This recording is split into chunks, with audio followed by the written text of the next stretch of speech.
Married couples. What's the one thing you wish you could tell your partner, but just can't?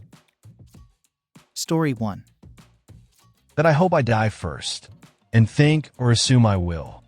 Eventually, because I cannot bear the thought of living in this world without her in it. This is something my parents voiced to one another, that they cannot live without the other. They essentially fight who will go first. My mom to dad, be a gentleman and let me go first. My dad to my mom, if that happens, I'm right with you due to a broken heart. As their kid, I'm lucky to watch their love. Also, as their kid, I'm beat because I compare my love to theirs and wonder if it's not equivalent. Is it good enough? Even though who knows what happens behind closed doors. My husband and I used to playfully argue about this until the morning he said, "I'm dying first," and then put his coffee down, went to take a shower, and collapsed. He had a massive stroke. We were both 29 at the time. He's fine now, but we don't tempt fate anymore. My sentiment is the opposite of this. I hope she goes first, so she doesn't have to live in a world without me.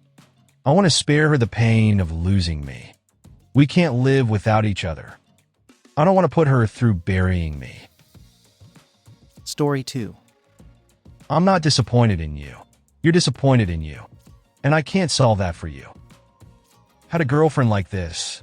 I think you can actually say the first part, and found it was super helpful to her to deal with the second part. Positive reinforcement can have an effect. Expanding on this a bit. Sometimes people feel like they should be disappointed in themselves because of expectations that come from other people. Those people can be gone for decades, or just be an amalgamation, but the impact is still there. Therapy can help to figure out where that energy is actually coming from. The average person just is not equipped for this kind of work. Story 3. That she should have been more honest with me about her values, attitude, and interests before we got married and had a kid, rather than just behaving in a way to make me happy. That sucks and I'm sorry. Sincerely. Yes, before we got married, she got a master's degree.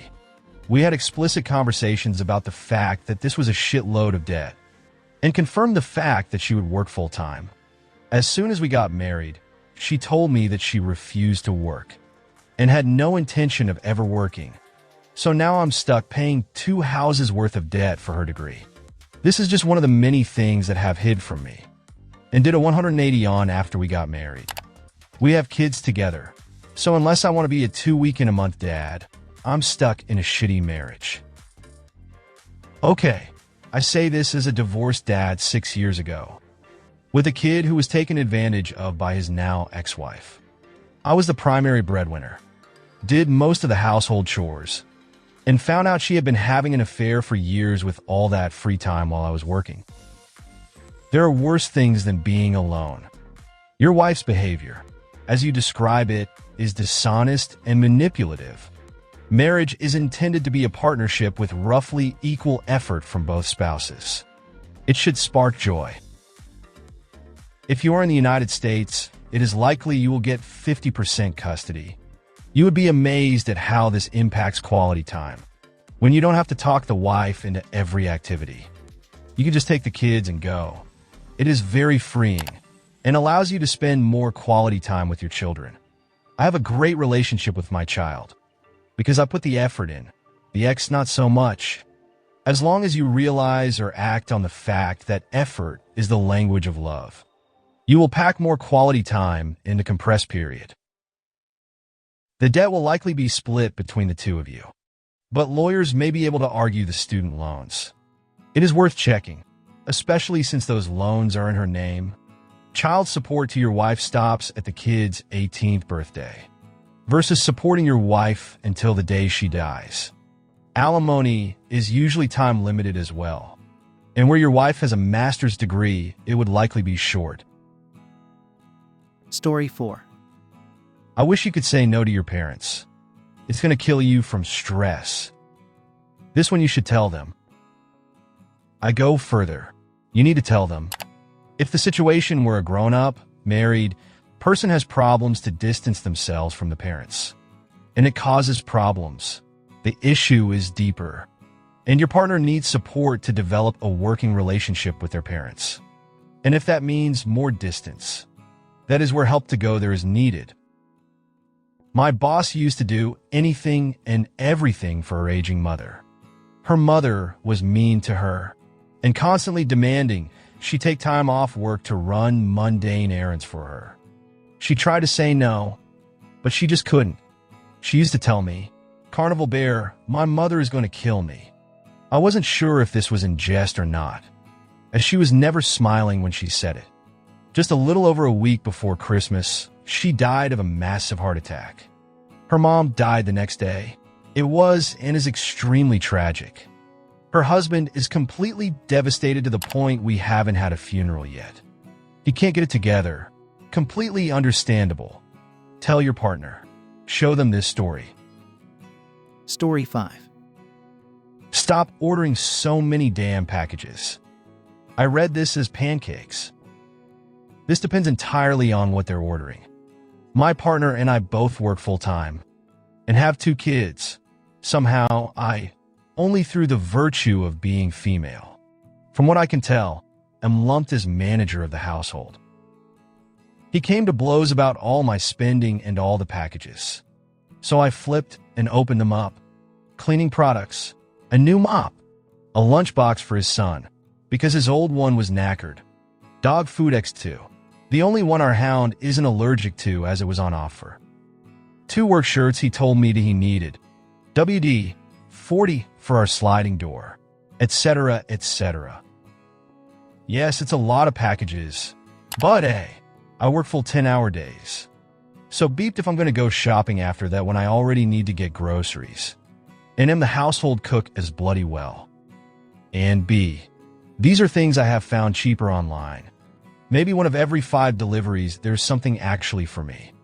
Sorry, it's still fresh. If you enjoy our channel, we'd love to invite you to become a member. Joining is easy. Just click the join button on our channel homepage or beneath any of our videos. Your support means the world to us, and as a member, you'll gain access to exclusive perks and content. Thank you for being part of our community. We look forward to welcoming you as a member soon. Story 6. That I sleep really badly when she is away from home. The standing joke in the family is that I fall asleep in seconds. But she doesn't know that when she's not in bed with me, I toss and turn all night. She can never know either, because we both travel for work and to look after elderly relatives. So it's not like she can do anything about it. You know her best, but my husband is the same. I found it really sweet that he missed me that much when he told me. If possible, we'd do some late-night phone calls where I'd chat with him until he got sleepy. Not a perfect solution, but it helped. Story 7. That I'm about to leave. The constant neglect he does and no effort has broken me down. I've conversed many times about not getting my needs met, but yet nothing has changed. I could have written this myself. Beep, I'm tired of repeating myself and being ignored. I just don't give a beep anymore. And now that I don't, he wants to make an effort. But now I'm emotionally disconnected from him. That's when they always pull their head out of their beep and finally start paying attention. When one foot is out the door, until they can see both feet are in again, and it's safe to go back to being entirely self-centered and not meeting any of your needs. It's just a cycle that some people will never escape. Either resign yourself to a lifetime of this, or escape it and hope to find someone a little more evolved. There's nothing else to do.